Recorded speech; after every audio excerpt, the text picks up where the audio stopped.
الحمد للہ نحمده ونصلي على رسوله الكريم وعلى آله وصحبه ومن تبعهم بإحسان إلى يوم الدين أما بعد أعوذ بالله من الشيطان الرجيم بسم الله الرحمن الرحيم في الدنيا والآخرة ويسألونك عن اليتامى قل إصلاح لهم خير وإن تخالطوهم فإخوانكم والله يعلم المفسد من المصلح ولو شاء الله لأعنتكم إن الله عزيز حكيم۔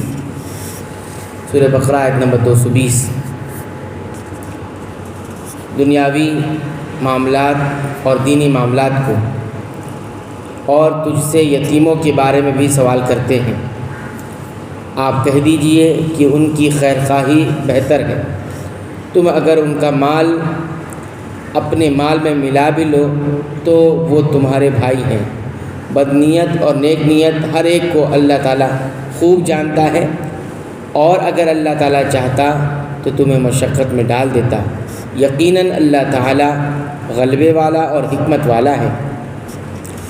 جب یتیموں کا مال ظلماً کھانے والوں کے لیے سزا کی دھمکی نازل ہوئی تو صحابہ کرام ڈر گئے اور یتیموں کی ہر چیز الگ کر دی، حتیٰ کہ کھانے پینے کی کوئی چیز بچ جاتی تو اسے بھی استعمال نہ کرتے اور وہ خراب ہو جاتی، اس ڈر سے کہ کہیں ہم بھی اس سزا کی مستحق نہ قرار پائیں۔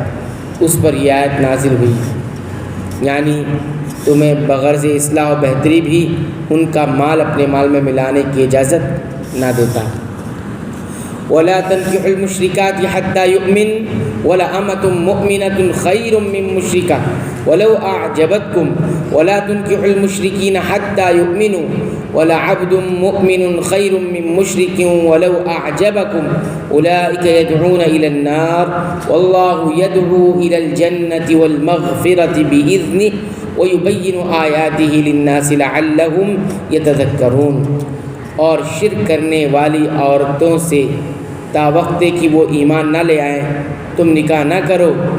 ایماندار لونڈی بھی شرک کرنے والی آزاد عورت سے بہتر ہے، وہ کہ تمہیں مشرکہ ہی اچھی لگتی ہو، اور نہ شرک کرنے والے مردوں کے نکاح میں اپنی عورتوں کو دو جب تک وہ ایمان نہ لے آئے۔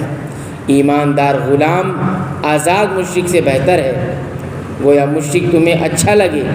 یہ لوگ جہنم کی طرف بلاتے ہیں اور اللہ تعالیٰ جنت کی طرف اور اپنی بخشش کی طرف اپنے حکم سے بلاتا ہے۔ وہ اپنی آیتیں لوگوں کے لیے بیان فرما رہا ہے تاکہ وہ نصیحت حاصل کریں۔ مشرکہ عورتوں سے مراد بتوں کی پجاری عورتیں ہیں۔ اہل کتاب یعنی یہودی یا عیسائی عورتوں سے نکاح کی اجازت قرآن نے دی ہے، البتہ کسی مسلمان عورت کا نکاح کسی اہل کتاب مرد سے نہیں ہو سکتا۔ تاہم عمر رضی اللہ تعالی عنہ نے مصلحتاً اہل کتاب کی عورتوں سے نکاح کو ناپسند کیا۔ آیت میں اہل ایمان کو ایماندار مردوں اور عورتوں سے نکاح کی تاکید کی گئی ہے، اور دین کو نظر انداز کر کے محض حسن و جمال کی بنیاد پر نکاح کرنے کو آخرت کی بربادی قرار دیا گیا ہے۔ جس طرح حدیث میں بھی نبی کریم صلی اللہ علیہ وسلم نے فرمایا کہ عورت سے 4 وجہوں سے نکاح کیا جاتا ہے: مال، حسب نسب، حسن و جمال یا دین کی وجہ سے۔ تم دیندار عورت کا انتخاب کرو، صحیح بخاری۔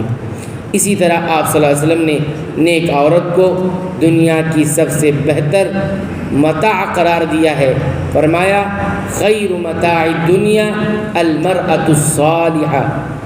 ساری کی ساری دنیا یہ فائدہ اٹھانے والی چیز ہے، دنیا کی سب سے بہترین کوئی چیز ہے، کوئی سرمایہ ہے تو وہ نیک عورت۔ یہ صحیح مسلم کی روایت ہے۔ اللہ تعالیٰ سے دعا ہے رب العالمین تو ہمیں قرآن حکیم سے اپنے رشتہ مضبوط کرنے کی ہمیں توفیق عطا فرما، اس کی پابندی سے تلاوت کی توفیق عطا فرما، اسے سمجھ کر پڑھنے کی اور کر کے پڑھنے کی توفیق عطا فرما۔ اے اللہ تو ہمیں بخش دے، ہمارے والدین کی مغفرت فرما، تمام مسلمان مومن اہل توحید کی مغفرت فرما، آمین۔